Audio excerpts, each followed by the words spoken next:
Acceptance. To a friend whose mind is tossing and turning in a million directions, in accordance with the caprice of the whirling winds of surfeit data congesting the very air we breathe. The frenetic pace in which your letters jump around from subject to subject, from pop culture to theology to existentialism to the incidental vagaries of men in the news, gives me pause. Part of me thinks this unbridled exuberance for all things that catch your fancy is the source of the youthful hop in your giddy up. Another part asks, how well do you sleep at night?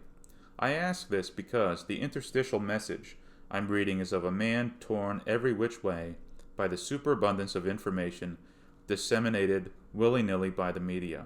It's beneath a man of your stature. Minds, especially the creative types, are rabbit holes. There's no telling where these rabbit holes are going. And more often than not, these rabbit holes have no bottoms. I have the sense that while you're following these rabbit holes with the most well-meaning intention, that being the deepening and broadening of your understanding of truth, you become so wrapped up in the other man's reasoning and all the twists and turns of that reasoning, the leaps in logic here, the stretches in believable conjecture there, that your personal filter and discretion are swallowed up in the process.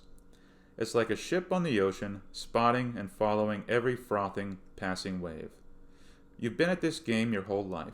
Not every rabbit hole is worthy of your investigation. Your instincts and intuition and judgment have been finely tuned. The voice in your head is impressive in its erudition and scope, its judgment, its soundness. It has impressed me. It's earned the right to be listened to by the owner of the head it occupies. All this talk has me thinking about something else. Something else, but I feel related to all of this and encapsulating all of this. It deals with my relationship with the world at large, people in general, individual friends and family in particular, and my own pursuit of truth and knowledge, or whatever the approximating name is of the thing in itself I used to think I was looking for. To live is to suffer, suffering from our fears and loneliness and heartache, suffering from the angst and lingering uneasiness of the unknown and the awareness that we as people can have of knowing there is something out there we don't know. To mention nothing of the unfathomable physical suffering of some. There are as many varied ways to suffer mentally and physically as there are people who have lived and are living. I used to think expanding and nurturing my understanding of life, myself, and other people was the most noble, effective, enriching, and edifying way to live my life. All that work has been invaluable, and to an extent it's true. But only in recent months have I discovered something else, a greater truth to my mind as it is today. On this path of life there are stages, stages to be phases, stages to overcome, stages to stumble back on, and stages for which the best I can hope for are stages to which I am forever in a state of becoming. There is no foreseeable point of arrival for the last stage, at least in my case, and that's all I can speak to anyway. On to the stages. In this life, the first stage I found myself at was shock, utter shock at the bristling madhouse of horrors I found the little corner of the universe I inhabited to be. Sheer disbelief. The rest of the world can't be like the redneck Yahooville I grew up in. Can it? This is just some random misfortune I was born into, and in time, I'll grow up and discover a world that makes sense. A world where my nature finds synchronicity with its surroundings. What a day that will be. Shock, for me at least, was the first stage. Then comes a period of peregrinations between anger, bitterness, indignation, despair, exasperation, positive personal growth, dire sadness, verging on giving up, the swelling of the survival instinct to keep on fighting through. Ecstatic, apparent breakthroughs where finally, this is it, the lotus leaves open for me. The universe has now decided this is the time to reveal all to who else but me. A stage, many stages. Then comes a stage where the realization slowly creeps up on me, begins to dawn. Here comes a cloud cover, then a sunburst, and finally it hits me. All the understanding in the world is not enough to reach people. To be understood by the shadowy other, for the other to see you, the real you, the you standing right in front of the other person.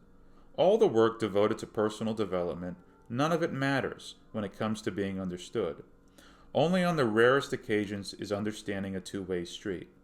Only when two souls, both on the path to awakening, pass each other is understanding reciprocated. How few souls ever make this trek. And it's never a full understanding. Moments, flashes, otherwise forget it.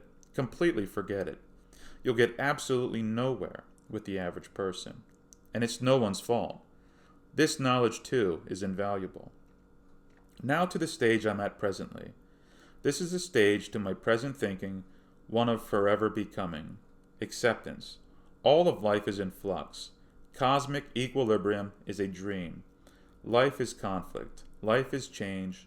Life is movement. To be at rest is to be dead and outside of life. There is no refuge in the illusion of stillness. Life is approaching 7 billion ships, passing in the night, reaching, reaching, reaching. Acceptance, not complacence. Forgiveness, not forgetting. Accepting the unknown. Accepting people so long as they're not actively, intentionally working to hurt you. I see this as a stage of forever becoming because provocation is always bound to happen. The cosmic muffin and its constituents will always and forever be offending and insulting and boiling my blood. Sleep on it. The morning after the provocation, I'm good. The night of the provocation, I reach an understanding with myself that the internal unrest will not follow me into morning. Without acceptance, the mind, heart, and soul cannot find even a modicum of peace. I have a smidgen more than a modicum of peace, all owed to acceptance that these are the terms of engagement. My nervous system enjoys the bounty from this as much as my heart and mind.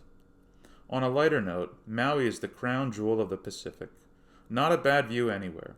The towns are clean, with a bustling economy, a Mars-like volcano crater, coral reef with fish and turtles feet from shore, pristine beaches, upcountry mountains, forests, farmland, a valley running through the middle, with breathtaking 360-degree vistas of the surrounding mountains.